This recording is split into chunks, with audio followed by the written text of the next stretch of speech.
ก้วมาพี่ยูตั้งยืนเอาแก้วมาเอามาไว้ตั้งนานนั่นเลย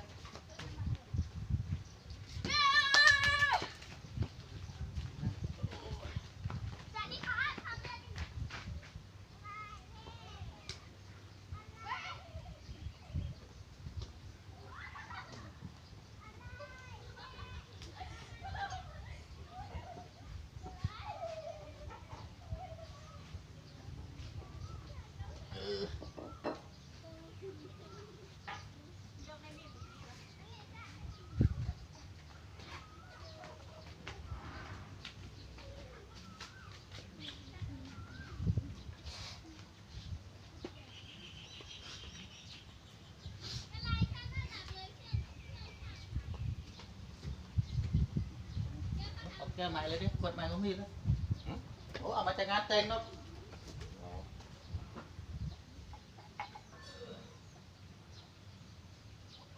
เอาของพี่เปิดอะไรเด้อคนนี้เลย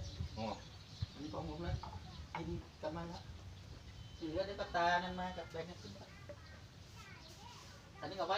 ผมไว้นี่แหละไม่รู้จะได้มาวันไหนอีกอุ้ยนะมีดูวันเนาะ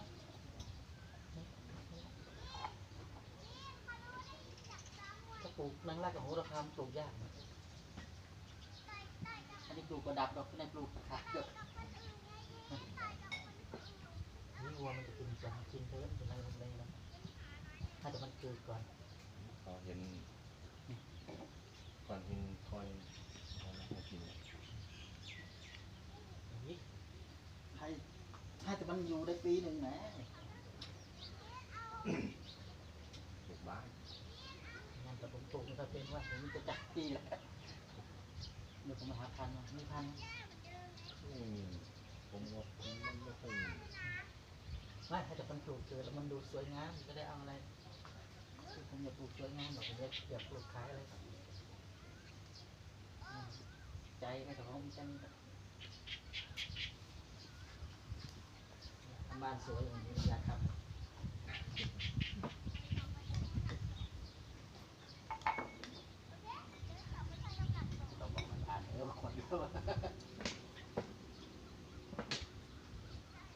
จะคือมีเด็กที่ควายเยอะนี่เมื่อกี้มันฟูเนี่ยฝนมาถูมันแน่นเลยนี่ก็ผมนี่3 กระสอบเป็นไงเอาเยอะเลยนี่เป็นหาถามเนี่ยก่อนก็ผมทำแล้วผมไม่ค่อยเจอผมอยากเจอผมเจอตัวแล้วกันพวกนี้ก็พวกอะไรเสือบ้านไม่ได้ตั้งหรอกใครจะเอาไปเอาไปเขาไม่เคยทำไม่แต่ก่อนเคยทำให้มันอยู่ที่หนึ่งงามๆนะยังรักมันได้ไหมน้ำมีหญ้าเลยขอลองทำเป็นเขียวนะไปยกไปอันนี้ปลูกมะเขือทิ้งไว้จะเกิดมาเกลือดินแบบนี้ดินแบบนี้เกลือต้องดินแบบนี้จะพันไหนไม่รู้หรอกมันก็เปาะมันก็อะไรซื้อมาหลายพันนี่ทุกมา5 บาทดูเหมือนนั่นของชมรมที่ก่อสร้างที่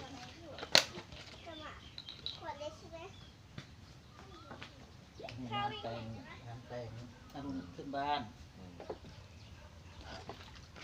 มีสิ่งรถอีก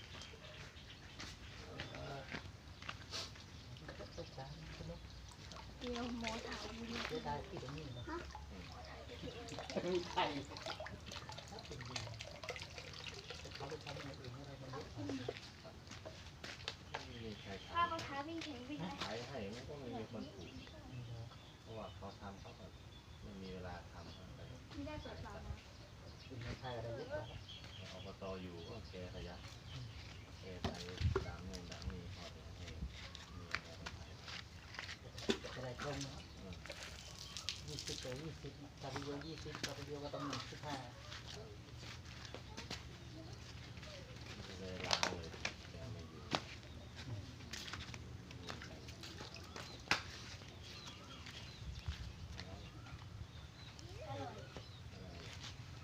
อะไรอร่อยกินอร่อยนิดนึง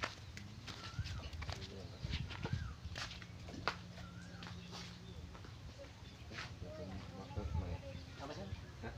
ไม่ใช่ผมไม่อยากให้ในร้านที่เนี่ยแต่ถึง จะได้แล้ว เอาไว้วันไหนก็ได้นะผมไม่รู้จะมาวันไหน ทำเป็นเรา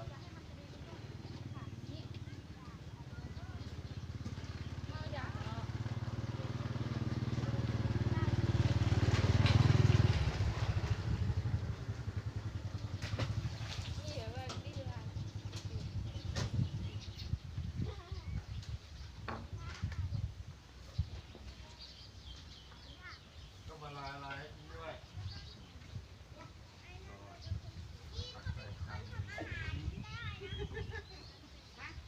ก็มาลายกินด้วย มีหอยมีอะไรไหมทุกวันนี้ ไม่ต้องถามหาเลยคุณหมอครับ ทำไมล่ะ มันไม่ได้หา